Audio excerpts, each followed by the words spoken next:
Hello and welcome to another video. This is the Elm Bathtub. We've got a game today called Citizens Far Lands. Just have a quick read through on Steam for you. Citizens is a blend between turn-based city builder and a puzzler for strategy masterminds. Build a thriving settlement, extract and process resources, and manage your population by catering to their needs, thus allowing you to build bigger and better. This was released last month, so quite a new game, and this is definitely something really different, certainly for what I've experienced, and we'll just explore that in a bit more detail as we go through. But this is something really, really good, and I can't wait to share it with you. I won't bother going through the graphics options because there isn't really much there, or any other options to be honest, so I'll just skip all of that in all honesty. But to give you an idea of the premise of this game, it's like a city builder, but it's not a city builder. It is actually more of a puzzle game and a strategy game almost, I would say, in terms of where you place things. So there is seemingly, from what I can tell, in about 3 hours of playing, 3 campaign modes, the first of which is the only one that's unlocked. Each campaign mode can be played on a different difficulty.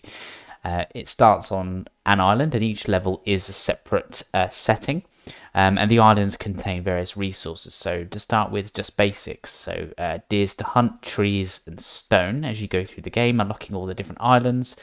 Then you will uncover more resources which allow you to build other things. But the slight difference here is you have an objective, so to build X amount of a certain thing. But each item has a finite amount attached to it. So, for example, if there's a bunch of trees, those trees will only be worth X amount, which means once they're gone, they're gone.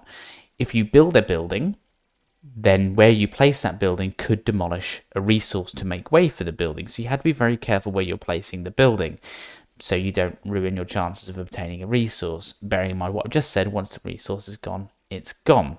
So really what you end up having to do, and you soon learn, is you have to be very careful of where you're placing these buildings, because you've got to think ahead a good few moves. So for example, if you put a woodcutter's lodge down, you know that that woodcutter's lodge is going to clear some trees, therefore make some room for possibly some farm buildings. So you have to think how that's all going to pan out and where you're going to place everything. It's never a good idea just to dump anything anywhere. You really have to think about it. You need workers to run your structures, and of course the workers' buildings or houses will work in the same way as any other building. Where you place them will remove any resources that they sit on, and again, those resources are so precious, and it keeps you on your toes. You'll fail so many times, but every time you go back, you'll learn from your mistakes, and you think, oh, actually, I need to prioritize this resource. Perhaps I won't do it this time, and you'll go back to the drawing board and do something a little bit different. But it's absolutely genius in the way it works. I love how each island is unique in terms of the resources that are on it.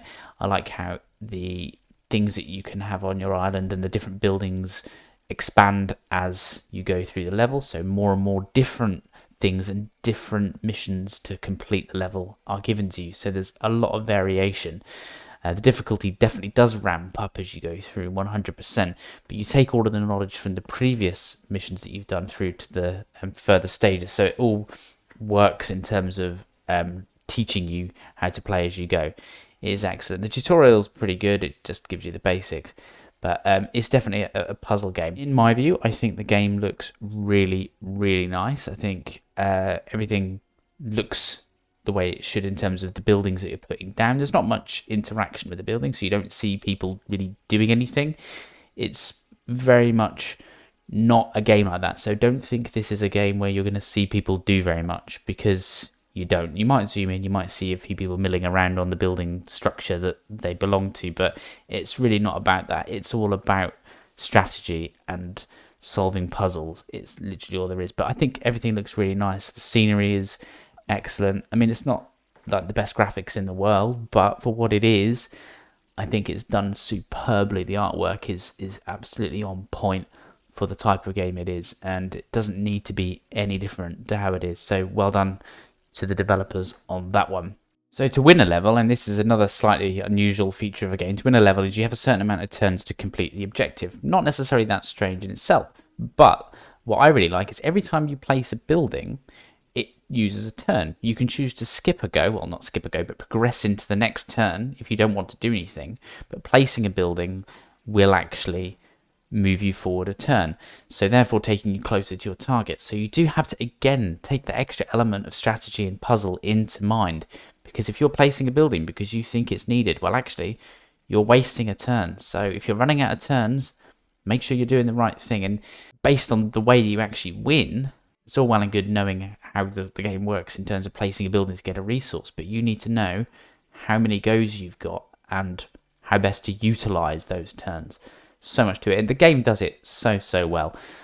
It's simple, but to master it requires a lot of practice. The sound is pretty good, good background music, decent sound effects. Yeah, I mean everything in that sense is really good. I mean you don't really need too much more there.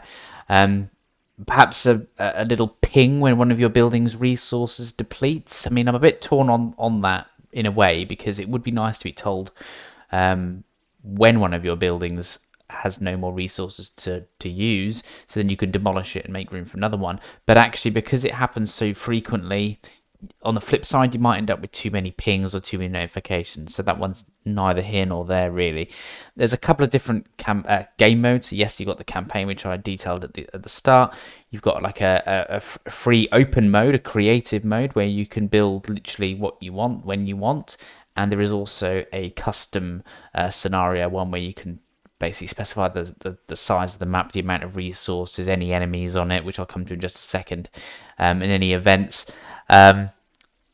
Those two features, though, I don't know if this is just me, but I think that they're actually either broken or not ready yet, because I tried customizing my own game. So I chose all of the settings I've just described, and I go in and I only get basic buildings, so houses, woodcutters, stone cutters, and there's literally nothing else. And I went through quite a few turns, maybe 50-60 turns playing the game, and I didn't unlock anything. There's no way to actually unlock buildings as far as I can tell, so please do correct me if I've got something completely wrong here, because I'm not saying I'm absolute genius with these sort of things, but I can't see that in that game mode you can actually do anything in terms of upgrading what you can build. And I've certainly not found a tech tree. Things that you have available are just there.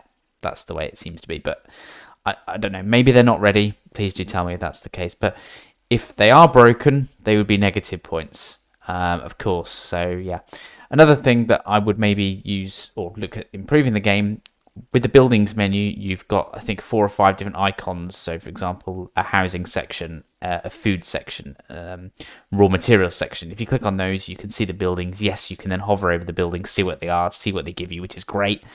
But if you hover over the pre-menu, so the category those buildings sits in, it doesn't actually tell you what they are, so there's no tooltip or anything. You just have to learn what the icons are. So perhaps a little tooltip there would be really good as well. But apart from that, this is a great addictive game. You'll lose the game, you'll come back and want to have another go, and you don't want to let this game beat you, I can assure you. But it is absolutely superb in that sense, and it's going to give you a lot of time. As I say, I played 3 hours, and I don't think I've actually unlocked everything you can do. I know there's actually combat in this game, and I've not got to that because I've got to the point of building armor and getting in weaponry, and I know for a fact there is combat with enemy people who come and try and take your stuff, presumably, so I can't comment on that. But if the rest of the game, or if that is as good as the rest of the game is, then it's going to be really good. But I've just not got around to it yet. I've played 3 hours, so perhaps I'm just really slow, more likely, or maybe perhaps those features don't come in till a bit later, i.e. too late, and perhaps could come in a bit earlier. I would like to have seen those sort of things. I've done about 9 levels and I've not seen any combat yet. So maybe that stuff could have been brought in a bit sooner, maybe, just to give you the full immersion of the game before. I hope you've enjoyed the video, and we will see you in the next one.